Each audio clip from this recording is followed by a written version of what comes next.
Un mensaje para hoy. Un mensaje para hoy. Gloria a Dios. En esta mañana les voy a hablar sobre el tercer evangelio. Algunos dirán, bueno, el tercer evangelio, a ver, Mateo, ¿no?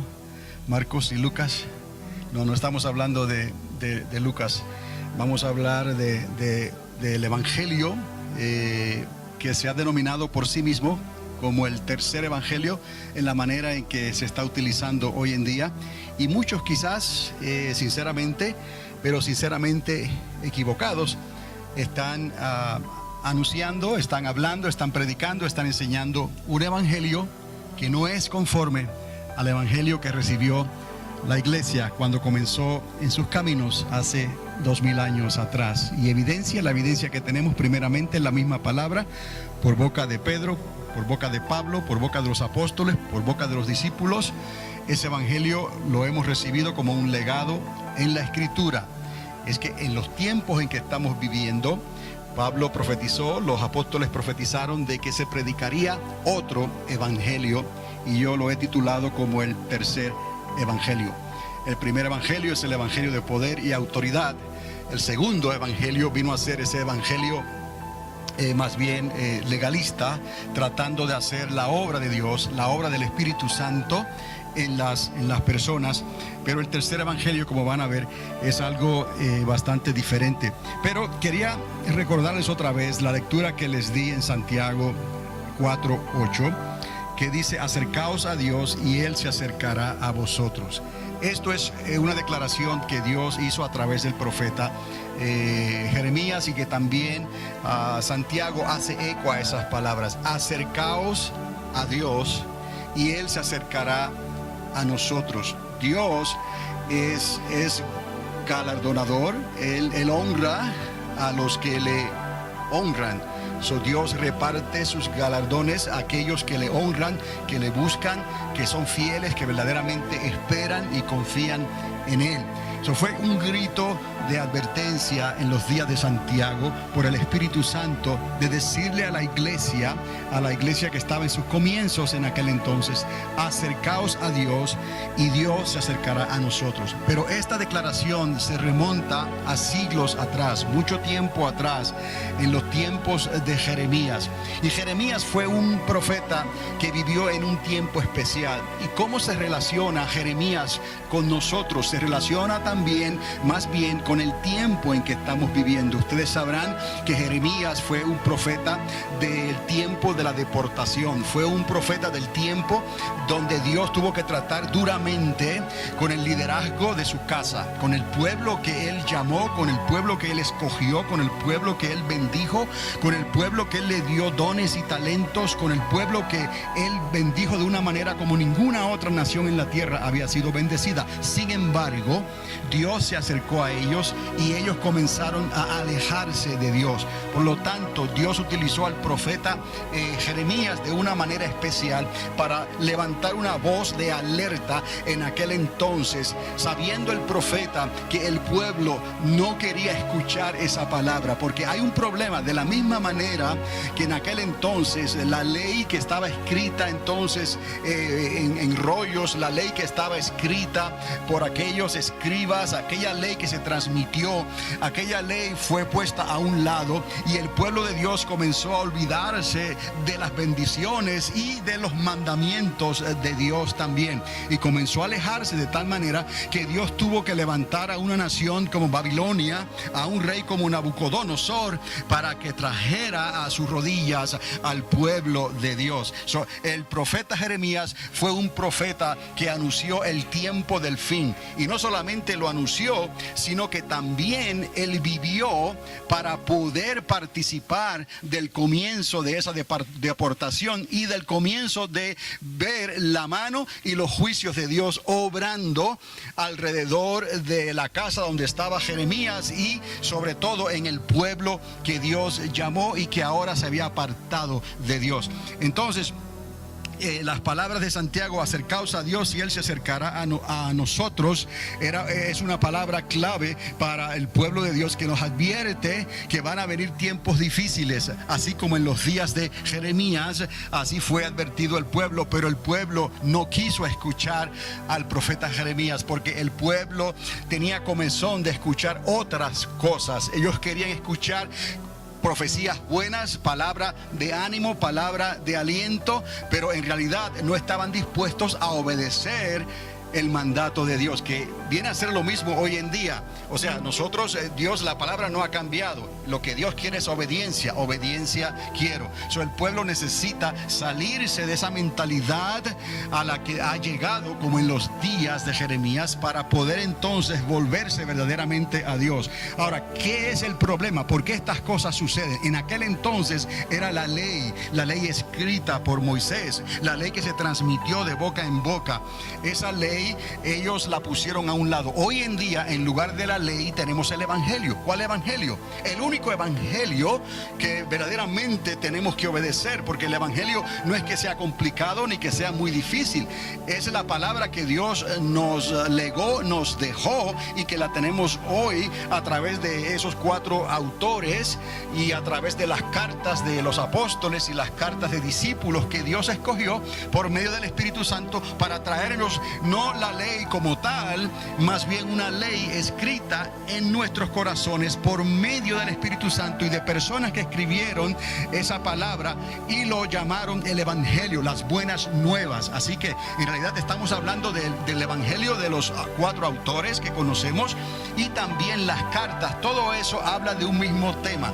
Todo eso habla de un pueblo que necesita depender de Dios. Hoy más que nunca necesitamos depender del Espíritu Santo. Entonces, ese evangelio es el evangelio que ellos recibieron, el evangelio de poder y de autoridad, que luego más adelante fue mutando, fue cambiándose a un evangelio legalista en cierto sentido, y hoy ha llegado una versión más bien liberal y diferente a ese evangelio. Es un evangelio que todavía sigue siendo personal para muchos, pero el propósito de ese evangelio personal para muchos es diferente. No es el mismo propósito que tenían aquellos que lo recibieron originalmente.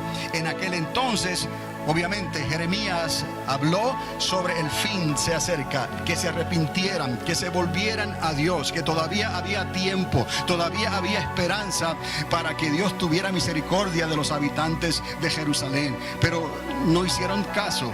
Y él se sintió verdaderamente rechazado, completamente rechazado, hasta, como les dije anteriormente, llegó a maldecir el día en que él nació.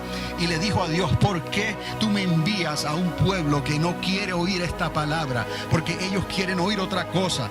Y si usted estudia el libro o lee el libro de Jeremías, se va a dar cuenta cómo ellos hasta lo tomaron preso y lo querían obligar a que les profetizara cosas buenas, que les profetizara por la fuerza las cosas que ellos querían oír y escuchar. Y obviamente el profeta de Dios no puede hacer eso, ¿no?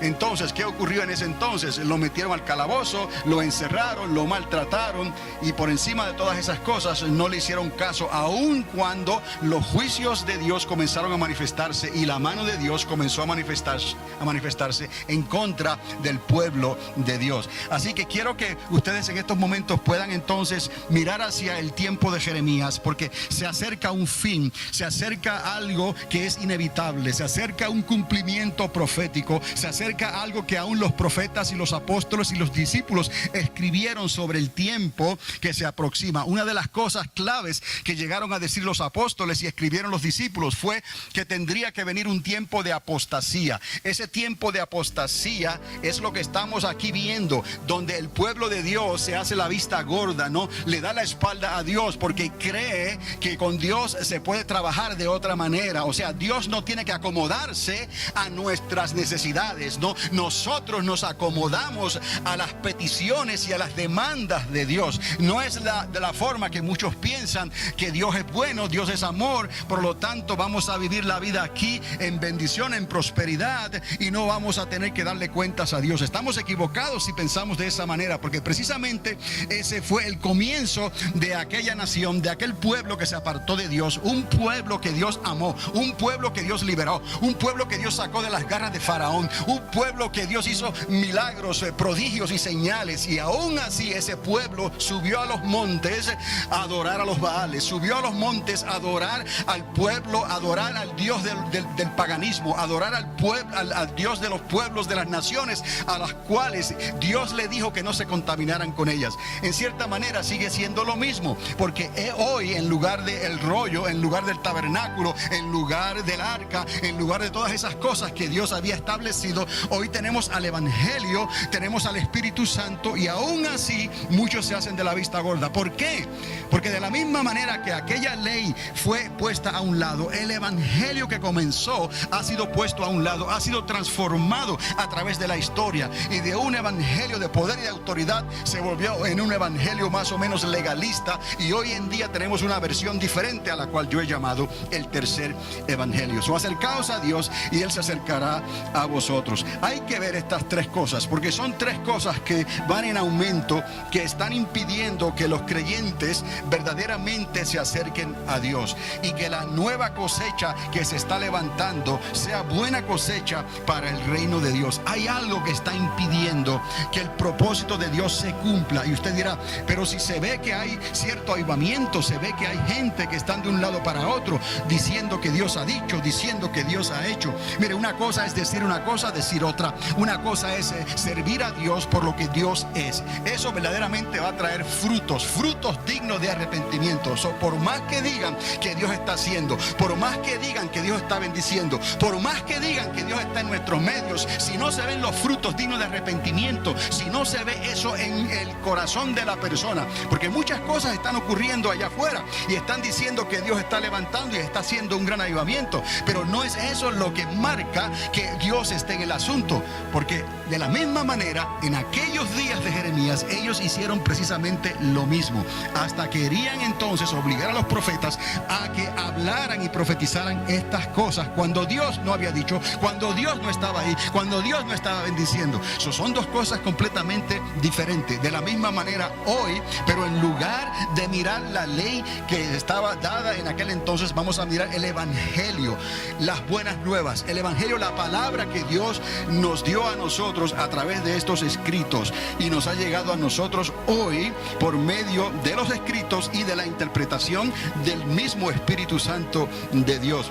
Hay tres cosas que van en aumento, que están impidiendo que los creyentes verdaderamente se acerquen a Dios, porque como les dije antes, acercaos a Dios y Dios se acercará a vosotros. Es lo que dice Santiago en capítulo 4 verso 8. Vamos a acercarnos a Dios y Dios verdaderamente se va a acercar a nosotros. Pero hay algo que está impidiendo que eso ocurra, y de eso le quiero hablar en esta mañana. Primeramente, el tercer evangelio es un evangelio sensacionalista y de oportunismo. Y es importante poder ver esto, porque no todo lo que, y lo digo muchas veces, no todo lo que brilla obviamente es oro, y es un dicho muy antiguo, ¿no? Entonces, algo se puede predicar, algo se puede enseñar que no sea conforme a lo que Dios dio en un principio y a lo que Dios estableció. Cuando hablo de un evangelismo sensacionalista y de oportunismo, es un evangelismo que está promoviendo algo que la gente busca, algo que la gente quiere, algo que la gente verdaderamente puede pensar que ahí está Dios, y puede pensar que eso es de Dios. Número uno, Dios no trabaja así. Dios no compra a nadie. Dios no tiene que mostrarse de una manera ni de otra para que la gente le acepte. Lo único que Dios demanda primeramente es obediencia. Esa es la palabra clave, obediencia. Recibe el evangelio que está dado en esta palabra y obedece lo que Dios está pidiendo de ti, y entonces vas a tener frutos dignos de arrepentimiento. ¿Qué quiere decir frutos dignos de arrepentimiento? O sea que has tenido que usar tu libre albedrío, has tenido que escoger, has tenido que tomar decisiones, y verdaderamente te encuentras a veces en grande dificultad. O sea, si vamos a servir al Señor conforme al evangelio que Él dejó, no hay otra. Va a haber grande dificultad.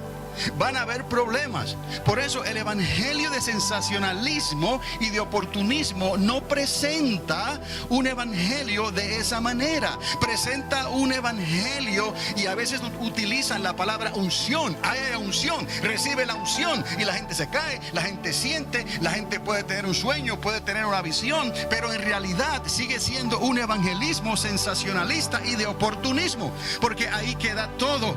Cuando viene el problema, cuando viene la prueba, es que verdaderamente podemos demostrar si hemos sido marcados por el Espíritu de Dios, si hemos sido sellados por el Espíritu de Dios. ¿De qué manera entonces alguien va a poner la otra mejilla? ¿De qué manera entonces alguien va a querer ir la milla extra?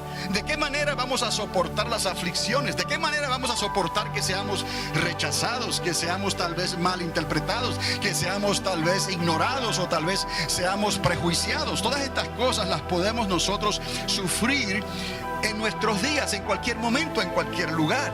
Y de acuerdo a cómo nosotros respondemos a ese trato, entonces nos podemos medir en cierta forma de que verdaderamente Dios ha tenido misericordia de nosotros y no nos hemos atrevido a levantar la voz, no nos hemos atrevido a hacer una cosa para defendernos por nosotros mismos necesariamente o para aprovecharnos de nadie. Más bien hemos puesto la otra mejilla o hemos ido a la milla extra. Les doy un ejemplo que me ocurrió ayer. Algo que yo a veces pienso, no, es que, mire, voy al punto con este ejemplo, ¿no? Necesitaba una pieza para el acondicionador de aire, para el cooler, ¿no? Y entonces pienso que yo adquirí ese cooler en el Lowe's, valga el anuncio que estoy haciendo, ¿no? Y fui a Lowe's y les estoy hablando que necesito la correa, lo que llaman la correa o la polea, ¿no? La correa del motor que hace girar, lo que hace mover el abanico dentro del master cooler, ¿no? Y estoy allí hablando con ellos y comienzan a darme un rollo de que por qué no traje la correa que estaba rota. Y yo le digo, mire, la correa no se ha roto todavía, pero está a punto de romperse. ¿Cómo es posible que ustedes vendan estos productos aquí y no tengan una referencia en lo cual tú puedas ir a un modelo tal y entonces buscar esa referencia y ahí está el número de la correa? Y no que traigo una correa vieja, estirada, cortada, y ellos entonces la ponen ahí en una maquinita que tienen y dicen, más o menos es una 59 o es una 60 o es una 57, ¿no? ¿Por qué no ir a la precisión? Cuando usted va y necesita una pieza para el automóvil, usted va al AutoZone, no, va al lugar donde venden piezas para el automóvil. ¿Y qué le preguntan? Le preguntan por el modelo del automóvil, le preguntan por el año y le hacen algunas preguntas, lo meten en el ordenador, en la computadora, ¡pum! ¡Bingo! Y ahí aparece entonces la pieza y el número. Entonces, cuando yo llego a ese punto con el que está allí, después de darme el rollo, ¿no? De que no lo tienen, ¿no? Hasta él mismo me dijo, ¿no lo habrás comprado en Home Depot? Y yo dije, ¿sabes qué? Yo pienso que lo compré sí en Home Depot. Pero muchas gracias porque todo este rollo que me has dado aquí no me has avanzado nada. Entonces el asunto es que ellos, si lo quieren hacer bien, ellos pueden entrar en Google. Mire qué sencillo es. Yo no lo pensé antes porque yo pensé que ya ellos tenían eso, como decimos por ahí, talado. Ya tenían todo arreglado porque ellos son los vendedores y nosotros somos los compradores, ¿no? Tú eres el cliente y vas allí y esperas encontrar el producto que estás buscando. Y más si tú piensas que compraste el Master Cooler en ese lugar. Pero el asunto es que salí con las manos vacías y ni siquiera una sugerencia de que entrara a la computadora, que ellos la tienen allí también y ellos lo pueden hacer. Eso me sospechó algo. Es como que te estás arriesgando a traer una correa que está desgastada, que está ya rota, y entonces no necesariamente vas a comprar la correa exacta y específica que necesita ese motor, y quizás te dure menos porque la compraste un poquito muy estrecha o quizás muy larga. Pero cuando compras la que te ha sido especificada por el modelo, entonces ya no tienes ese problema. Me voy a Home Depot y allá a la larga les digo, hermanos, me vinieron con lo mismo. Y entonces les dije, ¿dónde está una computadora por ahí? ¿Por qué tanto trabajo? ¿Por qué les estoy diciendo esto? ¿Por qué un creyente tiene que pasar con tanto problema, no? Si lo que estamos pidiendo es algo que es razonable. Estoy yendo a ellos y no me pueden dar el producto que estoy buscando. Tienen cantidades de productos ahí, pero tienes que llevar la correa prácticamente la vieja, la rota. Y voy a Home Depot y sí, ciertamente yo lo compré en Home Depot. Pero ellos tampoco tenían el manual. Entonces les dije, deme usted la computadora, y después como de 5 minutos de estar ahí tratando, encontré la información que estaba buscando. El cliente tuvo que hacer ese trabajo. no ellos. Yo tuve que hacer ese trabajo. Les debí haber cobrado por eso, ¿no? O que me dieran un descuento. Pero no, simplemente les dije, mire qué sencillo es esto. Aquí está todo. Y entonces fui con esa información y verdaderamente les dije, dame una V59. Y eso es todo lo que tenían que hacer ellos. Sin embargo, nosotros tenemos que soportar esas cosas, y a veces, si uno no tuviera la gracia del Señor, si uno no tuviera el Espíritu de Dios, ¿qué hace uno en esos momentos? Pues puede enojarse, puede decirle algo al administrador, puede hacer tantas cosas y salir de ahí, y quién sabe, ¿no? Pero sin embargo, por el Espíritu de Dios, algo dentro de uno te está diciendo, tranquilo, si Lowe's no te pudo ayudar, vete a Home Depot, y allí haz lo mismo, pide hasta que se abrió la puerta. Hermano, esto nos enseña que el verdadero evangelio te tiene que preparar para estas circunstancias. Hay personas que quizás se predisponen a escuchar un testimonio como este. Eso muestra algo dentro de la persona, que todavía falta algo que Dios tiene que hacer en nosotros. Porque de la misma manera nosotros, como creyentes verdaderos, si nos tratan de esa manera, tenemos que aprender a soportar tales tratos. El evangelio del reino nos prepara para tales circunstancias. Continuamente, en todas las áreas de nuestra vida, el Espíritu Santo nos va a preparar para soportar. Mire usted, si usted recuerda la historia de Jacob, por ejemplo, usted dirá, bueno, Jacob fue uno que fue rebelde. En realidad no fue tan rebelde. Más rebelde fue su hermano, en cierta manera. Él salió de su casa, no por rebelión, no por rebeldía. Su propia madre lo aconsejó. Pero mire los tratos que tuvo que pasar Jacob para poder salir de los brazos de Labán. Para poder salir con su esposa, primero, y en aquel entonces salió él con más de una esposa, obviamente. Pero para poder salir con su esposa de los brazos de Labán, él tuvo que trabajar, tuvo que soportar, tuvo que pasar por un tiempo sumamente difícil, no por meses, no por 2 o 3 años. Jacob tuvo que pasar 20 años de rechazo, 20 años de maltrato. Esto se lo estoy diciendo para... Un mensaje para hoy. Un mensaje para hoy.